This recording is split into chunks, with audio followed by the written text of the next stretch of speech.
dari 1000 barang yang dihasilkan cacat, berapakah peluang bahwa dalam sampel acak sebanyak 8.000 barang berisi kurang dari 7 yang cacat? Ya. Atau misalnya contohnya,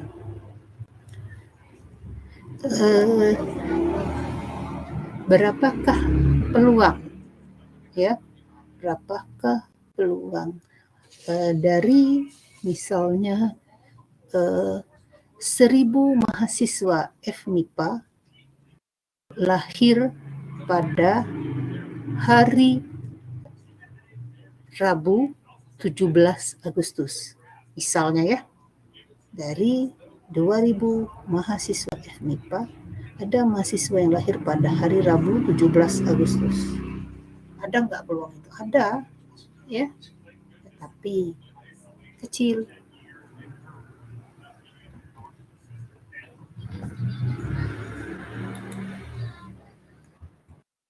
Kalau itu, itulah adalah hasilnya.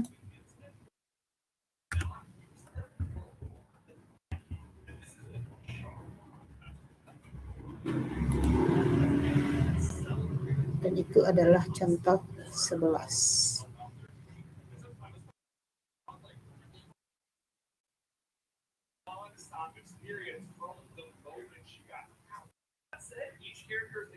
Di contoh lainnya itu, di sebuah industri diketahui jarang terjadi kecelakaan. Dan misalkan diketahui bahwa peluang terjadi kecelakaan pada satu hari adalah 0,005. Dan tiap kecelakaan tidak tergantung sama lain. Nah, seperti contohan yang lahir tadi ya, tanggal 17 Agustus. Kan lahirnya mahasiswa A tidak bergantung kepada lahirnya mahasiswa B. Begitu dan seterusnya. Jadi antar kejadiannya tidak saling mempengaruhi atau tidak tergantung satu sama lain. Nah, berapakah kemungkinan bahwa dalam periode 400 hari terdapat kecelakaan dalam satu hari? Dan berapa kemungkinan bahwa ada paling banyak 3 hari dengan satu kecelakaan?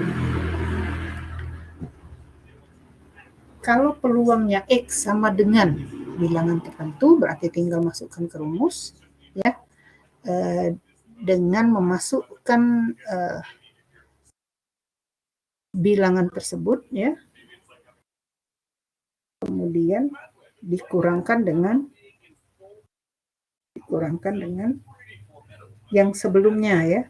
Sementara apabila dia kurang dari sama dengan, dia hanya merupakan jumlah dari bilangan sebelumnya hingga bilangan itu sendiri. Nah, contoh A dan B itu bisa disimak ya bedanya ketika peluang X sama dengan 1 dan ketika peluang X kurang dari sama dengan 3. Sampai di sini ada pertanyaan?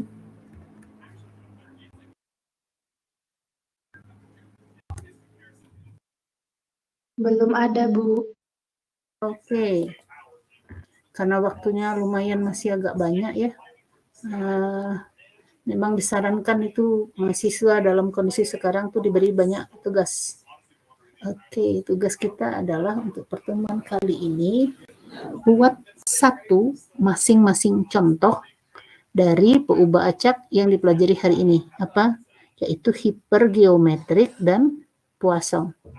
Buat masing-masing satu contoh, kemudian diberi jawabannya. Satu mahasiswa memberikan contoh satu soal dari kedua distribusi. Jadi mahasiswa A ada memberikan contoh dan jawaban hipergeometrik dan Poisson. Kemudian ngumpulnya berkelompok. Jadi kalau sekelompok ada 3 orang, berarti ada 3 contoh yang berbeda sebaran hipergeometrik dan 3 contoh sebaran Poisson. Kalau ada dalam kelompok ada 5, berarti ada 5 contoh hipergeometrik dan 5 contoh Poisson. Masing-masing mahasiswa tidak boleh ada yang memberikan contoh yang sama. Jadi contoh harus berbeda. Ya. Oke, bisa dikerjakan tugasnya? Bisa, Bu. Oke, silahkan dikerjakan. Ingat ya, ngumpulnya nggak satu-satu orang ya. Ngumpulnya berkelompok, supaya email yang masuk tidak terlalu banyak. Izin bertanya, Bu. Ya, silakan. Untuk Deadline-nya? deadline-nya pukul berapa ya, Bu?